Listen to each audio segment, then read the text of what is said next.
जय माता दी दोस्तों, स्वागत है आपका हमारे YouTube चैनल पर। आज मैं आपको इस वीडियो में अघन यानी कि मार्गशीर्ष मास में सुनी जाने वाली संकष्टी गणेश चतुर्थी की व्रत कथा सुनाऊंगी। तो आइए करते हैं कथा को प्रारंभ। प्राचीन काल में त्रेता युग में दशरथ नामक एक प्रतापी राजा थे।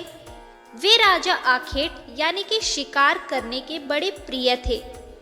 एक बार अनजाने में ही उन्होंने एक श्रवण कुमार नामक ब्राह्मण का शिकार करने में वध कर दिया। उस ब्राह्मण के अंधे माँ बाप ने राजा को श्राप दिया कि जिस प्रकार हम लोग पुत्र शोक में मर रहे हैं, उसी भांति तुम्हारा भी पुत्र शोक में मरण होगा। इससे राजा को बड़ी चिंता हुई। उन्होंने पुत्रेष्टि यज्ञ कराया। फलस्वरूप जगदीश्वर राम ने चतुर्भुज रूप में अवतार लिया। भगवती लक्ष्मी जानकी के रूप में अवतरित हुई। पिता की आज्ञा पाकर भगवान राम ने सीता और लक्ष्मण के साथ वन में खरदूषण आदि राक्षसों का वध किया। इससे क्रोधित होकर लोगों को रुलाने वाले रावण ने सीता जी का अपहरण कर लिया। सीता जी के वियोग में भगवान रामचंद्र जी ने पंचवटी त्याग कर दी और ऋषिमुख पर्वत पर पहुंचकर सुग्रीव के साथ मैत्री की। तत्पश्चात सीता जी की खोज में हनुमान आदि वानर तत्पर हुए। ढूंढते ढूंढते वानरों ने गिद्धराज संपत्ति को देखा। इन वानरों को देखकर संपत्ति ने पूछा कि तुम लोग कौन हो, इस वन में कैसे आए हो, तुम्हें किसने भेजा है, यहाँ पर तुम्हारा आना किस प्रकार हुआ है।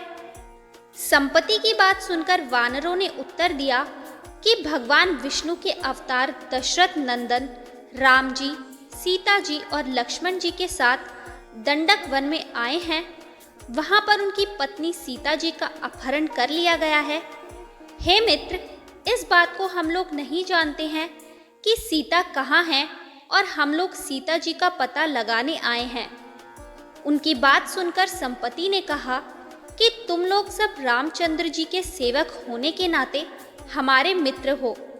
जानकी जी का जिसने हरण किया है और वह जिस स्थान पर है वह मुझे मालूम है। सीता जी के लिए मेरा छोटा भाई जटायु अपने प्राण गंवा चुका है। श्री रामचंद्र जी के चरण कमल का स्मरण कर हमारे भाई ने अपना शरीर त्यागा है। यहाँ से थोड़ी ही दूर पर समुद्र है और समुद्र के उस पार राक्षस नगरी है। वहाँ अशोक के पेड़ के नीचे सीता जी बैठी हुई है। आप लोगों को उतनी दूर नहीं दिखाई पड़ सकता, लेकिन मेरी दृष्टि तेज है। रावण के द्वार पर अपहत सीता जी मुझे दिखाई दे रही है। मैं आपसे सत्य कह रहा हूँ। सभी वानरों में हनुमान जी अत्यंत पराक्रमशाली हैं, अतः उन्हें वहां जाना चाहिए। अन्य कोई भी इस कार्य में समर्थ नहीं है। संपत्ति की बात सुनकर हनुमान जी ने पूछा कि हे संपत्ति, दुस्तर समुद्र को मैं किस प्रकार पार कर सकता हूँ। हमारे सब वानर उस पार जाने में असमर्थ है, तो मैं ही अकेला कैसे पार जा सकता हूँ। हनुमान जी की बात सुनकर संपत्ति ने उत्तर दिया कि हे मित्र, आप संकटनाशक गणेश चतुर्थी का व्रत कीजिए। उस व्रत के प्रभाव से समुद्र को क्षण भर में पार कर लेंगे। संपत्ति के आदेश से संकट चतुर्थी के उत्तम व्रत को हनुमान जी ने किया। हे देवी, इसके प्रभाव से क्षण भर में समुद्र को लांघ गए। इस लोक में इसके समान सुखदायक दूसरा कोई व्रत नहीं है। श्री कृष्ण जी कहते हैं कि महाराज युधिष्ठिर, आप भी इस व्रत को कीजिए। इस व्रत के प्रभाव से आप क्षण भर में अपने शत्रुओं को जीतकर संपूर्ण राज्य के अधिकारी बनेंगे। भगवान कृष्ण का वचन सुनकर युधिष्ठिर ने गणेश चतुर्थी का व्रत किया। इस व्रत के प्रभाव से वे अपने शत्रुओं को जीतकर राज्य के अधिकारी बन गए। तो दोस्तों, ये थी संकष्टी गणेश चतुर्थी की व्रत कथा।